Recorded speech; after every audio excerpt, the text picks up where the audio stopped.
Hello everyone. What a beautiful day it is again. And look at these gorgeous plants here. This is my backyard. I'm here to harvest a little bit of food. And so this one right here is actually not something I'm going to harvest, but I want you to take a look at it. It's extremely common right now. It's called purple dead nettle.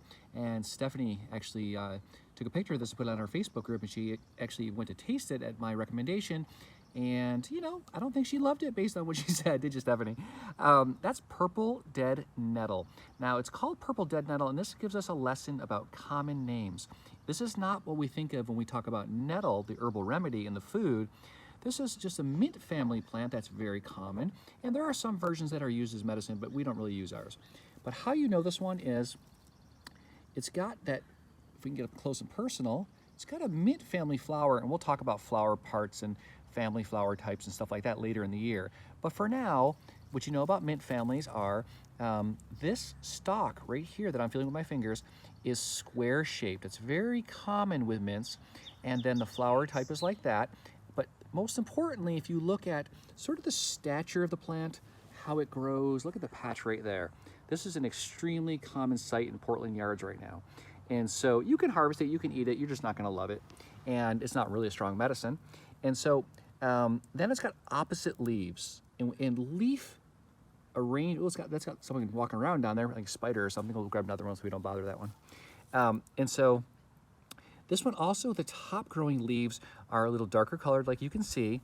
The leaves generally kind of fall down, and the flowers kind of stick out at right angles from the stalk. And so that's a pretty easy plant to identify. And back to leaf arrangement for this one, for mints in general, they're opposite leaves, meaning if you were to peel back all this stuff here, you'd see that that leaf right there and this leaf right here are opposite each other on the stalk. And we'll see that again and again and again. We talked about how dandelions have a basal rosette, which the basal part means at the base and the rosette means around. And so this one, this mint family, has opposite leaves. And so does this other plant that we're about to talk about. That is really important to us because this is a wonderful way to supplement your nutrition right now. This is a wonderful wild edible, and this is called chickweed. This grows all over, and it's actually circumglobal. It grows all over the planet, and it's very easy to identify. Now look right there. Do you see those two leaves in this, where my thumb is? Right there. Now those are opposite.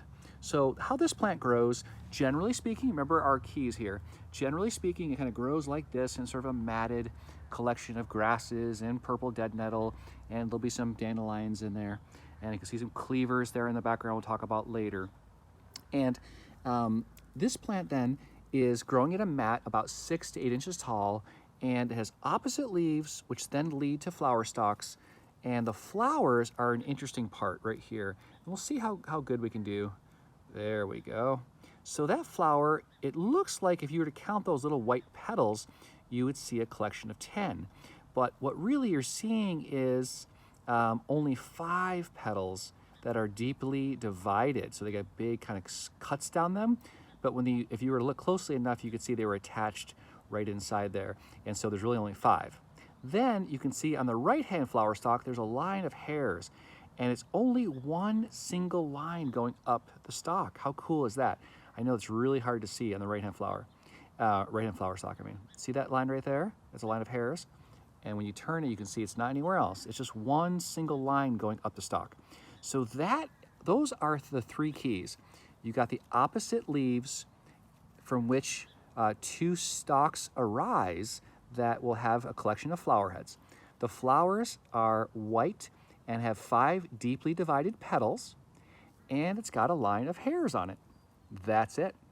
Hairs, opposite leaves, and white petaled flowers with deeply divided petals. And so when you take all that into account, you'll never be wrong. And then one of the greatest things about this is it's super tasty. It's so good. It's minerally, and the energetic is cool and moist, but it's not very strongly cool or moist. It's got a bunch of interesting constituents, flavonoids and hydroquinolones and a lot of other stuff, but in reality, not high enough to really be much medicine, but a wonderful example of food as medicine. So this week, as we're out getting vitamin D, which is going to happen, we're already at the point where in Portland, where the sun is above 50 degrees from the horizon, meaning the UVB, ultraviolet B light, will help us produce naturally vitamin D in our bodies at about 11:45 till about 12:45. So that's when you want to be in the sun this time of year. And so when you're out doing that, look around for your chickweed and your purple dead nettle. And, once you look for the key features of both those plants, you'll never be wrong. They're super easy to identify. And as far as, remember our key features, you remember the general, and now you think about habitat. Habitat for these plants is pretty much yards and fields and edges of woods. You won't see them in the deep forest. You won't see them in mountaintops. You're pretty much just going to see them around this exact habitat here. So, mid to lower elevation in disturbed places, a yard is considered a disturbed place. And so you're not going to see it in the wild too much. Wow, it's so tasty, I can't even tell you. And there's a dandelion right there, of course. So it grows with dandelions. And as far as lookalikes, remember that's the fourth part of our keys to identification, is there's not a lot of lookalikes if you follow the specific keys, meaning if you look for the little white flowers with the deep divisions and the single line of hairs and the opposite leaves that from which two stalks arise, you're not going to see any lookalikes. There really just aren't any. And as far as the purple dead nettle goes, out here, no lookalikes either. They're too distinct. So the better you get at plant ID, the fewer plants will even resemble it. So later we'll look at cedar and some other ones that are somewhat mistaken by some people for Doug fir, but you'll never make that mistake. It's too easy to know now that you understand how to do the keys. So I recommend that you get out there if you can, if you feel like it, and do all the precautions you need to do, socially distance, but get out there and take some of this get to know some of this amazing medicine, some of this amazing food as medicine.